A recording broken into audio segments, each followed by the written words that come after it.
ಅಮ್ಮ ಇಷ್ಟೆಲ್ಲ ಗೊತ್ತಿದ್ರೆ ತಾಳಿ ಆರಿಸೋ ಜಾಗದಲ್ಲಿ ಬಂದು ಕೂತ್ಕೋತಾ ಇರಲಿಲ್ಲ. ಕಿವಿ ಓಲೆನೋ ಕಾಲ್ ಚೈನೋ ನೋಡ್ಕೊಂಡು ಅಲ್ಲೆಲ್ಲಾದ್ರೂ ಕೂತಿರ್ತಿದ್ರು. ಅದಕ್ಕೆ ಒಂದು ನಿಮಿಷ ಕೂತ್ಕೊಳ್ಳಿ.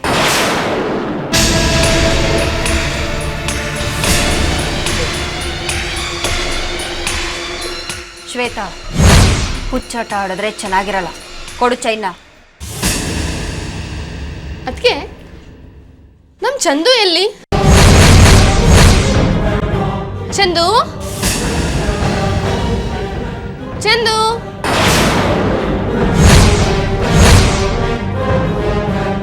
ಶ್ವೇತಾ, ಏನ್ ಮಾಡ್ತಾ ಇದೀಯಾ? ಜಾಣ್ರು ಒಳ್ಳೆ ಮಾತಿಗೆ ಅರ್ಥ ಮಾಡ್ಕೊಳ್ತಾರೆ ಅತ್ತಿಗೆ. ಆದ್ರೆ ದಡ್ರಿಗೆ ಪೆಟ್ಟು ಕೊಟ್ರೇನೆ ಅರ್ಥ ಆಗೋದು.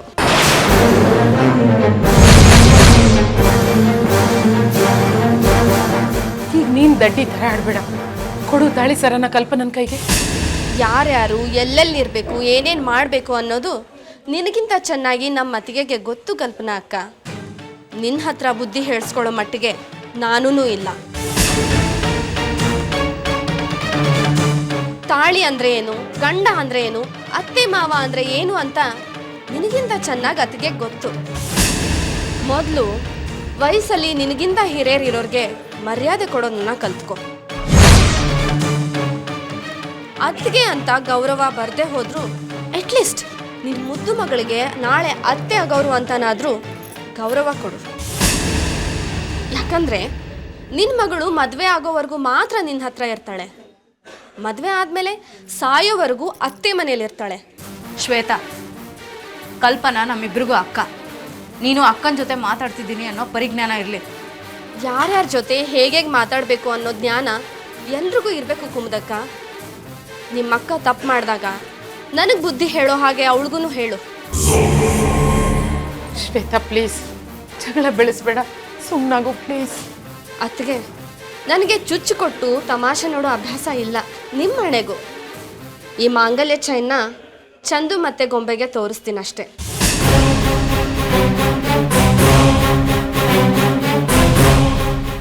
ಅವ್ರಿಗೆಲ್ಲ ಬುದ್ಧಿನೇ ಇಲ್ಲ.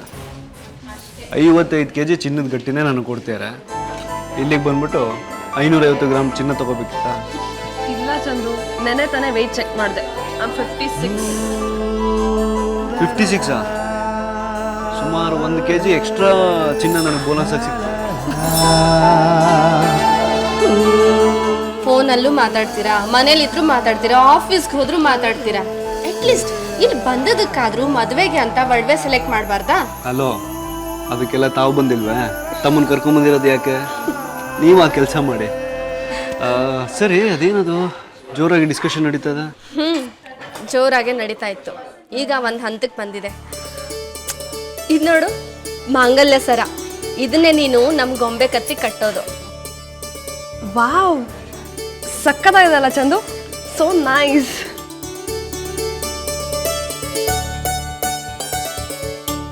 ನಿನ್ನನ್ನು ಕಟ್ಟಾಕಕ್ಕೆ ಇದೊಂಚೂರು ತೆಳ್ಳಗಾಗ್ಲಿಲ್ವಾ? ಚಂದು, ನಿನ್ನಂತ ಕೋತಿ ಕಟ್ಟ ಚೈನಲ್ಲ ಇದು, ತಾಳಿ ಸರ ಕಣೋ. ಎಲ್ಲಿ ನನ್ನ ಕುತ್ತಿಗೆಗೆ ಹಿಡಿ, ಹೇಗೆ ಕಾಣಿಸತ್ತೆ ನೋಡೋಣ.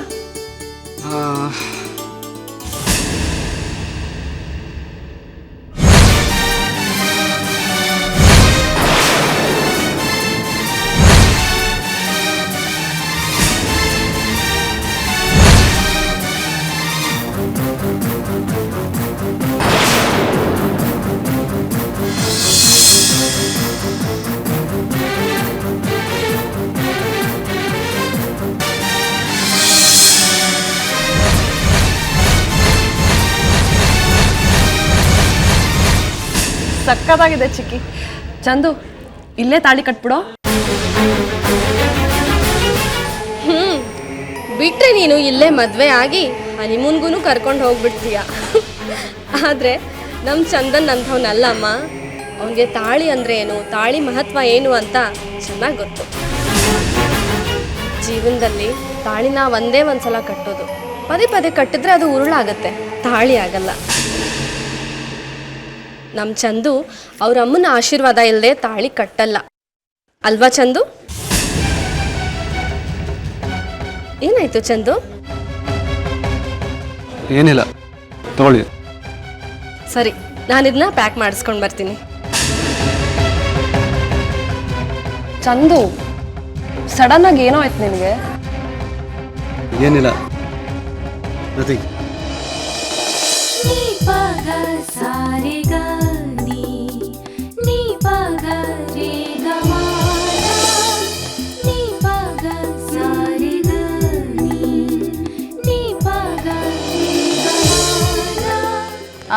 ಅಕ್ಕ, ನಾವೇನೇನು ತಗೋಬೇಕು ಅನ್ಕೊಂಡಿದ್ವೋ ಎಲ್ಲ ತಗೊಂಡಿದ್ದಾಯ್ತಾ?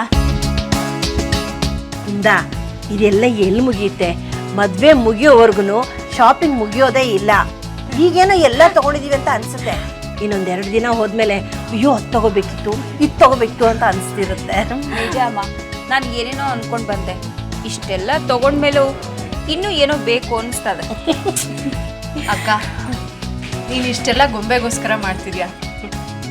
ನಿನ್ನ ಮಗಳ ಹುಟ್ಟೋದಕ್ಕೆ ಗೊಂಬೆ ಅದೃಷ್ಟ ಮಾಡಿದ್ಲು. ಅದಕ್ಕೆ ಏನು ಯೋಚನೆ ಮಾಡ್ತಾ ಇದ್ದೀರಾ? ಈಗಲೂ ಅವ್ರು ಅಂದಿರೋ ಮಾತು ನಿಮ್ಮನ್ನ ಚುಚ್ತಾ ಇದೆ ಅಲ್ವಾ? ಅವ್ರು ಆಡಿದ ಮಾತಲ್ಲಿ ತಪ್ಪೇನೂ ಇಲ್ಲ ಅಲ್ವಾ ಶ್ವೇತಾ? ಹೊಸದಾಗಿ ಮದುವೆ ಆಗ್ತಿರೋ ಹುಡುಗಿ ತಾಳಿನ ಮುತ್ತೈದೆರು ಮುಟ್ಟೋದೇ ಶ್ರೇಯಸ್ಸು. ನನ್ನಂತವಳು ಮುಟ್ಟಿದ್ರೆ ಅಮಂಗಳನೇ. ಇಷ್ಟು ಚಿಕ್ಕ ವಿಷಯ ನನ್ನ ತಲೆಗೆ ಯಾಕೆ ಹೋಗ್ಲಿಲ್ವೋ? ಖುಷಿಲಿ ಎಲ್ಲ ಮರೆತುಬಿಟ್ಟೆ. ಅತ್ತಿಗೆ, ಈಗಲೂ ಅವ್ರು ಹೇಳಿದ್ದೆ ಸರಿ ಅನ್ನೋ ಥರ ಮಾತಾಡ್ತಿದ್ದೀರಲ್ಲ. ಅವ್ರಿಗೆ ನಿಮ್ಮನ್ನ ಕಂಡ್ರಾಗಲ್ಲ, ಅದಕ್ಕಂತಾನೆ ನಿಮ್ಮನ್ನ ಯಾವಾಗಲೂ ಚುಚ್ಚಿ ಚುಚ್ಚಿ ಮಾತಾಡೋದು. ಅವ್ರಿಗೆ ನನ್ನ ಕಂಡ್ರೆ ಆಗುತ್ತೋ ಆಗಲ್ವೋ ಅನ್ನೋದೆಲ್ಲ ಪ್ರಶ್ನೆ ಶ್ವೇತಾ.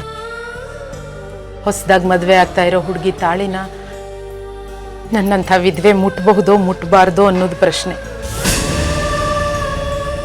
ಕಲ್ಪನಾ ಜಾಗದಲ್ಲಿ ನಾನಿದ್ದಿದ್ರು ನಾನು ಹಾಗೆ ಮಾತಾಡ್ತಿದ್ನೇನು? ಹಾಗಲ್ಲ ಅತ್ತಿಗೆ, ನೀವು ಅಮ್ಮ, ಏನೇನು ಬೇಕು ಎಲ್ಲ ತಗೊಂಡ್ಯಾ? ಅತ್ತೆ ಎಲ್ಲ ತಗೊಂಡಿದ್ದಾರೆ ಚಂದು, ಎಲ್ಲ ಚೆನ್ನಾಗಿದೆ. ನಿನಗೇನು ಬೇಕು ಅಂತ ನಿನಗೆ ಗೊತ್ತಿಲ್ವಾ? ತಗೊಂಡಿಲ್ವಾ ನಿಂಗೆ ಅಂತೇನು? ನನಗೇನು ಬೇಕು? ನನ್ನ ಹತ್ರ ಎಲ್ಲ ಇದೆಯಪ್ಪ. ನನ್ನ ಹತ್ರ ಇಲ್ವಾ ಹಾಗಿದ್ರೆ? ಅಲ್ಲಮ್ಮ, ಫಂಕ್ಷನ್ ಅಂದಮೇಲೆ ಹೊಸದಾಗಿ ಏನಾದ್ರು ತಗೋಬೇಕು. ಹಾಗೆ ಹೇಳು ಚಂದು, ನನಗಂತೂ ಹೇಳಿ ಹೇಳಿ ಸಾಕಾಯ್ತು. ನೀವು ಕೆಲಸ ಮಾಡಿ ಶ್ವೇತತೆ, ನಿಮಗೆ ಅಮ್ಮನ ಟೇಸ್ಟ್ ಗೊತ್ತಲ್ವಾ? ನೀವೇ ಏನು ಬೇಕೋ ತಗೊಳ್ಳಿ. ಓಕೆ, ಬನ್ನಿ.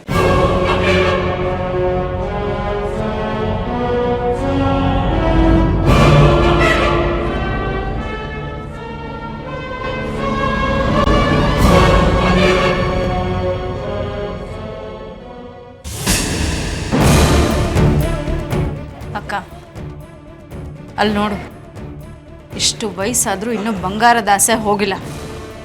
ಕುಮುದ, ನೀನುನಾ? ನಾನು ಕೌಂಟರ್ ಹತ್ರ ಇರ್ತೀನಮ್ಮ.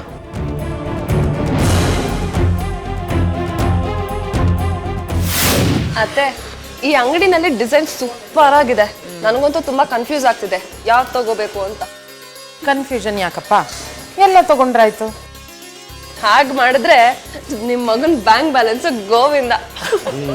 ಈಗ ಗೊತ್ತಾಯ್ತು. ಇನ್ಮೇಲಿಂದ ನೀವೇನಾದ್ರೂ ಗೋಲ್ಡ್ ಬೇಕು ಅಂತ ಕೇಳಿದ್ರೆ ನಾನು ಆಗಲ್ಲ ಅಂತ ಬೋಲ್ಡಾಗಿ ಹೇಳ್ಬಿಟ್ಟು. ಈಗೆಲ್ಲ ತಗೊಂಡಿದ್ದಾಯ್ತಲ್ಲ, ಹೊರಡೋಣವಾ? ಕಲ್ಪನಾ, ಮಾಂಗಲ್ಯ ತಗೊಂಡು ದೇವಸ್ಥಾನಕ್ಕೆ ಹೋಗಿ ದೇವ್ರ ಹತ್ರ ಇಟ್ಟು ಪೂಜೆ ಮಾಡಿಸಿ ಆಮೇಲೆ ಮನೆಗೆ ತಗೊಂಡೋಗೋಣ. ಅಮ್ಮ, ಇವತ್ತೇ ದೇವಸ್ಥಾನಕ್ಕೆ ಹೋಗ್ಬೇಕಾ? ನಾಳೆ ನಾಳಿದ್ರಲ್ಲಿ ತಗೊಂಡು ಹೋಗ್ಬೋದಲ್ಲ? ಹಾಗೆ ತಗೊಂಡೋದ್ರೆ ಶ್ರೇಯಸ್ ಅಲ್ಲ. ನಾನು ಹೇಳೋ ಮಾತನ್ನು ಸ್ವಲ್ಪ ಕೇಳು ಆಯ್ತಾ? ಜಾಸ್ತಿ ಮಾತಾಡಬೇಡ. ಅಬ್ಬಬ್ಬಾ, ಹಸುನು ಗರ್ಜಿಸುತ್ತೆ ಅಂತ ನನಗೆ ಇವತ್ತೇ ಗೊತ್ತಾಗಿತ್ತು. ಈಗೇನು ಅತ್ತನೇ ದೇವಸ್ಥಾನಕ್ಕೆ ಹೋಗೋಣ ಅಂತ ಹೇಳಿದ್ರಲ್ಲ, ಈಗ ಹೊರಡೋಣ.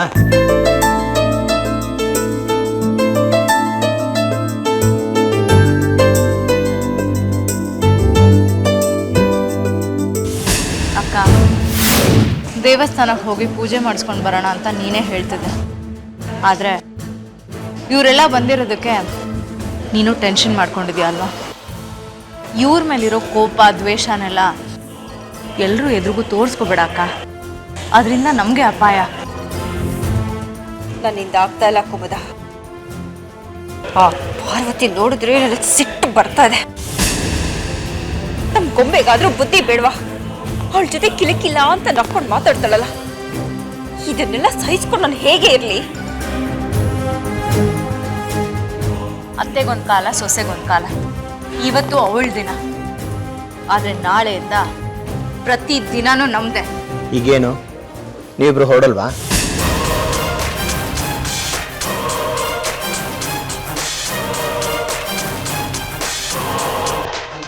ನೀನು ಬಿಟ್ಟು ಬಾಣ ನಿನಗೆ ತಿರುಗಿದಾಗ ನೀನು ಒದ್ದಾಡೋದನ್ನ ನೋಡೋಕೆ ಚಂದ.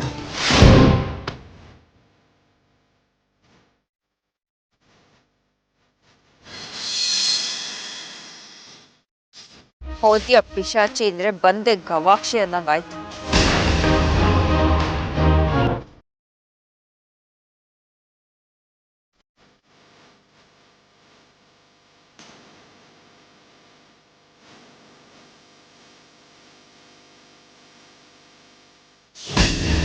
ಅಕ್ಕ, ಕಲ್ಪನನ ಪರವಾಗಿ ನಾನು ನಿಮ್ಮ ಹತ್ರ ಕ್ಷಮೆ ಕೇಳ್ತೀನಿ.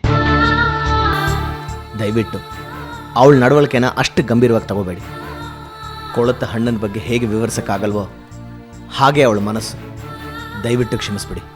ಛೇ, ಕಲ್ಪನಾ ಹಾಗೆ ವರ್ತಿಸೋದಕ್ಕೆ ಅವಳದ್ದೇ ಆದ ಕಾರಣ ಇದೆ ಅಲ್ವಾ ಕೈಲಾಶ್? ಬಿಡಿ, ಕಲ್ಪನನಿಂದ ನನ್ನ ಮನಸ್ಸಿಗಾಗೋ ನೋವು ತುಂಬ ಕ್ಷಣಿಕವಾದ್ದು. ನಾನು ಬಂದು ಅವಳನ್ನು ಅವಳ ಕುಟುಂಬದವರಿಂದ ಬೇರೆ ಮಾಡಿದೆ ಅನ್ನೋ ಭಾವನೆ ಅವಳಲ್ಲಿದೆ. ಅದು ಬದಲಾದರೆ ಅವಳು ಸರಿ ಹೋಗ್ತಾಳೆ. ಆ ಭಗವಂತನ ಕೃಪೆಯಿಂದ ಅವಳ ಮನಸ್ಸು ಬೇಗ ಬದಲಾಗುತ್ತೆ ಅಂತ ನಂಬ್ತೀನಿ. ಆ ನಂಬಿಕೆ ನನಗಿಲ್ಲ ಅಕ್ಕ. ಅವಳೇನು ಎಳೆ ಮಗುನ, ಅವಳು ಬದಲಾಗಬೇಕಾಗಿದ್ರೆ ಇಷ್ಟೊತ್ತಿಗೆಲ್ಲ ಬದಲಾಗಬೇಕಾಗಿತ್ತು. ಬದಲಾವಣೆ ಪ್ರಕೃತಿ ನಿಯಮ ಕೈಲಾಶ್. ಋತುಗಳು ಬದಲಾದ ಹಾಗೆ ಮನುಷ್ಯನ ಭಾವನೆಗಳು ಬದಲಾಗಲೇಬೇಕು. ಕಲ್ಪನಾ ವಿಷಯದಲ್ಲಿ ಅದೊಂದು ಸ್ವಲ್ಪ ತಡ ಆಗಿದೆ ಅಷ್ಟೆ. ಆದರೆ ಅವಳು ನನ್ನ ಬಗ್ಗೆ ತನ್ನ ಭಾವನೆಗಳನ್ನು ಬದಲಾಯಿಸ್ಕೋತಾಳೆ. ಕಲ್ಪನನ ದೃಷ್ಟಿಯಿಂದ ನೋಡಿದ್ರೆ ನಾನು ಅವಳ ಕಣ್ಣಿಗೆ ಅಪರಾಧಿ ಹಾಗೆ ಕಾಣ್ತೀನಿ. ಆ ದೃಷ್ಟಿಕೋನ ಬದಲಾದರೆ ಎಲ್ಲ ಸರಿ ಹೋಗುತ್ತೆ. ಅದು ನಿಮ್ಮ ದೊಡ್ಡ ಗುಣ ಅಕ್ಕ. ತಪ್ಪು ಮಾಡಿದವ್ರನ್ನೂ ಕ್ಷಮಿಸೋ ಗುಣ ನಿಮ್ಮದು. ಈಗಿನ ಕಾಲದಲ್ಲಿ ಇಂಥವ್ರು ಎಲ್ಲಿ ಸಿಗ್ತಾರೆ ಹೇಳಿ? ನನ್ನ ಮಗಳು ನಿಮ್ಮಂಥವ್ರ ಮನೆಗೆ ಸೊಸೆಯಾಗಿ ಹೋಗ್ತಿದ್ದಾಳಲ್ಲ, ಅದು ಅವಳು ಭಾಗ್ಯ. ನಂದೊಂದು ಕೋರಿಕೆ. ಏನು ಹೇಳಿ ಕೈಲಾಶ್? ಅದು ಹೇಗೆ ಹೇಳೋದು ಅಂತ ಅರ್ಥ ಆಗ್ತಿಲ್ಲ. ನಾನು ಹೇಳೋದು ಎಲ್ಲ ಅಪಾರ್ಥವಾಗುತ್ತೋ ಅನ್ನೋ ಭಯ. ಛೇ, ನೀವು ಏನೇ ಹೇಳಿದ್ರು ಅದರಲ್ಲಿ ನಿಮ್ಮ ಕಾಳಜಿ ಕಳಕಳಿ ಇದ್ದೇ ಇರುತ್ತೆ ಕೈಲಾಶ್. ಪ್ಲೀಸ್ ಹೇಳಿ. ಅದು ಕಲ್ಪನಾ ಥರ ಗೊಂಬೆನೂ ಸ್ವಲ್ಪ ಮುಂಗೋಪಿ ಪಟ್ಟಂತ ಮಾತಾಡ್ಬಿಡ್ತಾಳೆ. ಅದರ ಪರಿಣಾಮ ಏನಾಗುತ್ತೆ ಅಂತ ಮುಂಚೆನೇ ಯೋಚನೆ ಮಾಡಲ್ಲ. ಅವಳನ್ನ ಕೂರಿಸಿ ಅವಳು ತಪ್ಪೇನು ಅಂತ ಹೇಳಿದ್ರೆ ಅವಳು ಅದನ್ನು ಅರ್ಥ ಮಾಡ್ಕೊಳ್ತಾಳೆ. ಮುಂದೆ ಅವಳು ಯಾವತ್ತಾದರೂ ಈ ರೀತಿ ತಪ್ಪು ಮಾಡಿದ್ರೆ ದಯವಿಟ್ಟು ಕಠಿಣವಾಗಿ ನಡ್ಕೋಬೇಡಿ. ನೀವು ಹಾಗಲ್ಲ ಅಂತ ನನಗೆ ಗೊತ್ತು. ಆದರೂ ನನ್ನ ಮನಸ್ಸಲ್ಲಿರೋದು ಹೇಳಬೇಕಲ್ಲ, ಅನ್ಯತಾ ಭಾವಿಸ್ಬೇಡಿ. ಹೆಣ್ಣು ಹೆತ್ತೋರ್ ಮನಸ್ಸಿನ ನೋವು, ಸಂಕಟ, ಭಯ ನನಗೆ ಅರ್ಥ ಆಗುತ್ತೆ ಕೈಲಾಶ್. 20 ವರ್ಷ ಕಣ್ರೆಪ್ಪೆ ಹಾಗೆ ಮಗಳನ್ನ ಸಾಕ್ಬಿಟ್ಟು ಜೀವನ ಪರ್ಯಂತವಾಗಿ ಇನ್ನೊಬ್ರು ಮನೆಗೆ ಕಳಿಸ್ಕೊಡ್ಬೇಕು ಅಂದರೆ ಆ ಯೋಚನೆನೇ ಎದೆ ಕಂಪಿಸೋ ಹಾಗೆ ಮಾಡುತ್ತೆ. ಆದರೆ ನನ್ನ ಮಾತು ನಂಬಿ, ನನಗೆ ಗೊಂಬೆ ಬಗ್ಗೆ ಗೊತ್ತು. ನೀವು ಅವಳ ಬಗ್ಗೆ ಯೋಚನೆ ಮಾಡೋದು ಸರಿಯಾಗೇ ಇದೆ. ಆದರೆ ಗೊಂಬೆ ನಮ್ಮ ಮನೆಗೆ ಸೊಸೆಯಾಗಲ್ಲ, ಮಗಳಾಗಿ ಬರ್ತಾಳೆ. ನೀವು ಚಿಂತೆ ಬಿಟ್ಬಿಡಿ.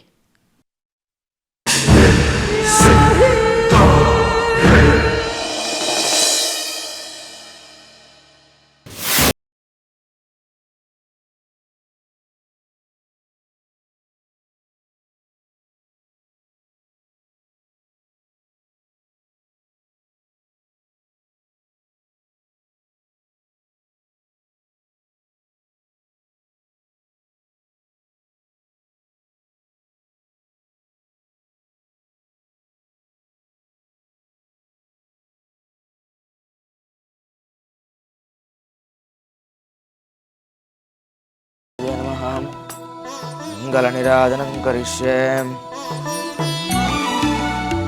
ಓಂ ಸದ್ಯೋಜಾತಂ ಪ್ರಪದ್ಯಾಮಿ ಸದ್ಯೋಜಾತಾಯ ವೈ ನಮೋ ನಮಃ. ಭವೇ ಭವೇನಾತಿ ಭವೇ ಭವಸ್ವ ಮಾಂ ಭವೋದ್ಭವಾಯ ನಮಃ ಸಂಭಾಹುಭ್ಯಾಂ ನಮದೇ ಸಂಪದತ್ರೈರ್ದ್ಯಾವ ಪೃಥಿವೀ ಜನಯನ್ ದೇವ ಏಕಃ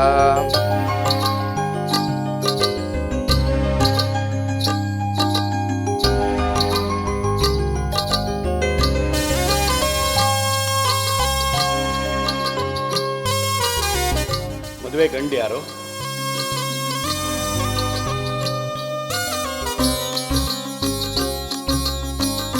ಹೆಣ್ಣು?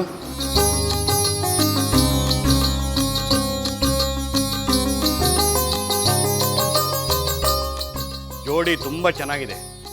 ನೀವಿವತ್ತು ಮದುವೆಗೆ ಅಂತ ಮಾಂಗಲ್ಯ ಖರೀದಿ ಮಾಡಿದ್ದೀರ. ಬೇರೆ ಒಡವೆ ಖರೀದಿ ಮಾಡೋದಕ್ಕೂ ಮಾಂಗಲ್ಯ ಖರೀದಿ ಮಾಡೋದಕ್ಕೂ ಆಕಾಶ ಭೂಮಿಯಷ್ಟು ವ್ಯತ್ಯಾಸ ಇದೆ. ಮಾಂಗಲ್ಯ ನಿಮಗೆ ನೀವೇ ಕಟ್ಕೊಳ್ಳೋ ಬಂಧನ, ನಿಮ್ಮಿಬ್ಬರು ಹೃದಯಕ್ಕೆ ನೀವು ಹಾಕ್ಕೊಳ್ಳೋ ಬೇಲಿ ಅದು. ಗಂಡ ಆದವನು ರಕ್ಷಣೆ ಮಾಡ್ತೀನಿ, ಕಾಪಾಡ್ತೀನಿ, ನಿನ್ನನ್ನು ಸಂತೋಷವಾಗಿಡ್ತೀನಿ ಅಂತ ಆಣೆ ಮಾಡಿ ಕಟ್ತಾನೆ. ಹೆಂಡತಿ ಆದವಳು ಸುಖ ದುಃಖ ಹಂಚ್ಕೊಳ್ತೀನಿ, ನಿಯತ್ತಾಗಿ ಸಂಸಾರ ಮಾಡ್ತೀನಿ, ಗಂಡನ ಹೆಜ್ಜೆ ಜೊತೆ ಹೆಜ್ಜೆ ಹಾಕ್ತೀನಿ ಅಂತ ಪ್ರಮಾಣ ಮಾಡಿ ಕಟ್ಸ್ಕೊಳ್ಳೋ ಬಂಧ ಇದು.